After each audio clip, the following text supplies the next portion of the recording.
फुला के कहीं बैठल बाड़ो, भोरे से धनी कहीं ऐठल बाड़ो। का बात बा, काहे ले इतना उदास बैठल बाड़ो? का बोली? मुहवा फुला के कहीं बैठल बाड़ो, भोरे से धनी कहीं ऐठल बाड़ो।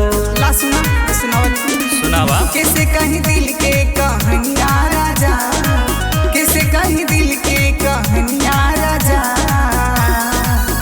गढ़वई बा अच्छा गढ़वई बा नहीं जाती झुलनिया राजा, करी नहीं जाइब रोपनिया राजा।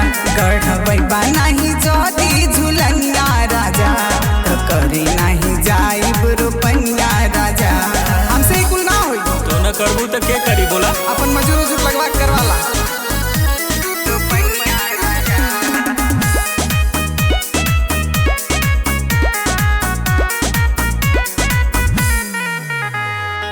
छोटी छोटी बात के न तू रहनवा, जोड़े जोड़े तोहे गढ़ाई गहनवा।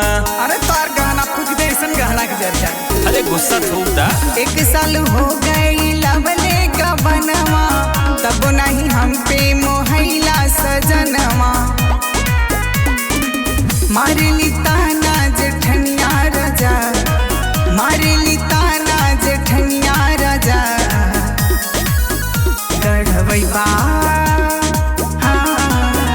गढ़वई बा नहीं जाती झुलनिया राजा, तब करे नहीं जाइब रोपनिया राजा।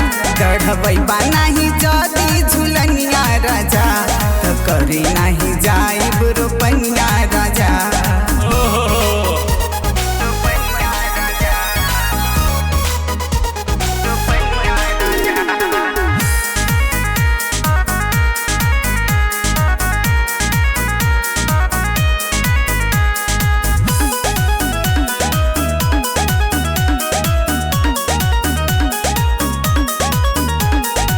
बेची के धान जवन पैसा कमाइब, ओही पैसा से झूलनी गढ़ावाइब।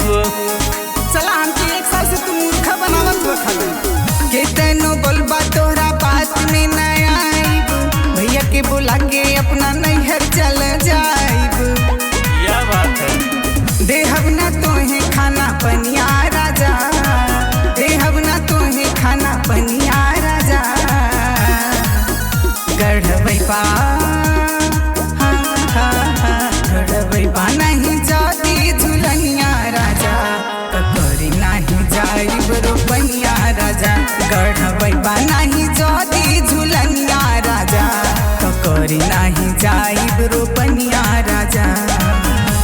अब तो हमार गोड़ यहाँ से तब हिली जबले झुलनी ना मिली।